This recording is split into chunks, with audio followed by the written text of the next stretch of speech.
দুর্নীতির মামলায় আসামি হওয়ার পর বিদেশ পালানোর সময় গ্রেপ্তার হলেন বিএসইসির সাবেক চেয়ারম্যান শিবলি রুবায়েত ও ম্যাক্স গ্রুপের চেয়ারম্যান গোলাম মোহাম্মদ আলমগীর।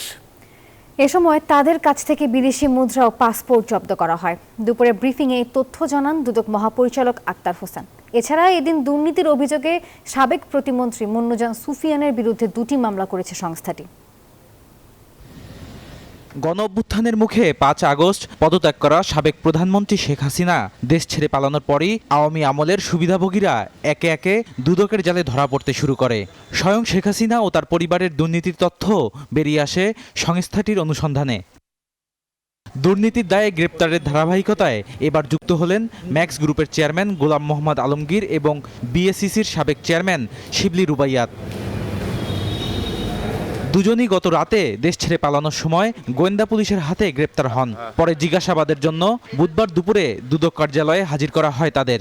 আমরা যাদেরকে এখানে এই মামলা সংক্রান্তে গ্রেপ্তার করা হয়েছে তারা সবাই বিদেশে পালিয়ে যাওয়ার চেষ্টা করছিলেন এবং সেই গোয়েন্দা তথ্যের ভিত্তিতেই আমাদের মামলা সংক্রান্তে তাদের গ্রেপ্তার করা হয়েছে।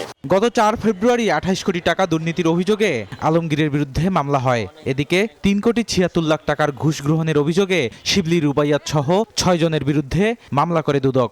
আসামি শিবলি রুবাইয়াতুল ইসলাম 1 কোটি 92 লক্ষ টাকা ঘুষ গ্রহণ করে এবং ভুয়া বিক্রয় চুক্তি রেখে পণ্য রপ্তানি না করে প্রতারণা ও জাল জালিয়াতির আশ্রয় গ্রহণ করে অবৈধ অর্থ ব্যাংকিং চ্যানেলে দেশে আনার ব্যবস্থা করার অপরাধে মানি লন্ডারিং প্রতিরোধ আইনের সংশ্লিষ্ট ধারায় আরও একটি মামলা রুজু করা হয়েছে। এদিন ক্ষমতার অপব্যবহার করে দুর্নীতির অভিযোগে মামলা হয়েছে সাবেক শ্রম ও কর্মসংস্থান প্রতিমন্ত্রী মুন্নুজান সুফিয়ানের বিরুদ্ধে। এছাড়া অবৈধ সম্পদ অর্জনের অভিযোগে সাবেক বিমান বাহিনী প্রধান এয়ার মার্শাল আব্দুল হান্নানের বিরুদ্ধে অনুসন্ধান শুরু করেছে দুদক। বদরুল আলম শাওন, নিউজ 24, ঢাকা।